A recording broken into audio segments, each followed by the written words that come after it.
Okay, so now in this tutorial, I want to restrict the view so we can't see all of the room. So I go to room 0. I'm in room 0. I want to click on views. You click on views, and first of all, we have to enable the use of views. We click on there. Once we set up views, you have 8 different views you can set, so you can customize it. Different rooms may have different views. And then once you set it up, you can change the view right here. We're just going to use view 0 because I'm not really too excited about having more than one view. I'm going to click on here, visible when rooms start, so I check that. If you don't check it, you won't see it. I'm not sure when it shows up. But anyway, the first thing you want to do is restrict the view in the room. So let's do half of the view at this point. So instead of 640, we'll put 320.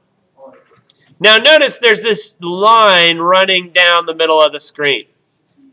It'll be more apparent when I do this. So instead of 480, I put 240. And now you'll see the size of the window for this view.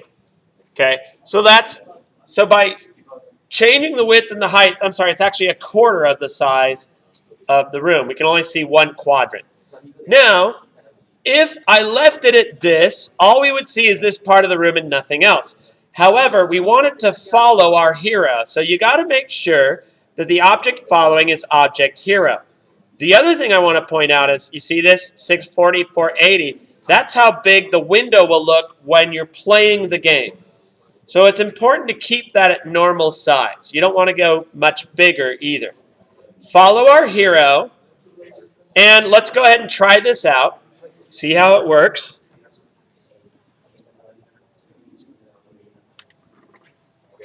Okay, so now we're restricted to part of the view. But watch what happens. Okay, at this point, look at how much room there is between me and the upper part of the window. What if there's a ghost coming there? Might we want to see a little bit further in advance? We may want to. Watch what happens when I go to the left. We get all the way to here. At this point, if I go to the left, it moves the screen. What if I want it to move a little bit ahead? Let me show you how to fix that.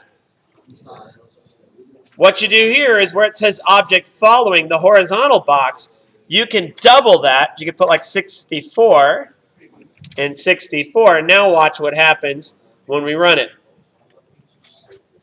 Now, when we get 64 pixels away from the view, which is right here, it gives us a little bit more view in front of us. See how that works? Same thing going back here. So it's probably a good idea to expand that view. So at this point, I don't know whether I should go left or go down. So if I go left, I go in here, and I'm not quite sure if that was the right choice.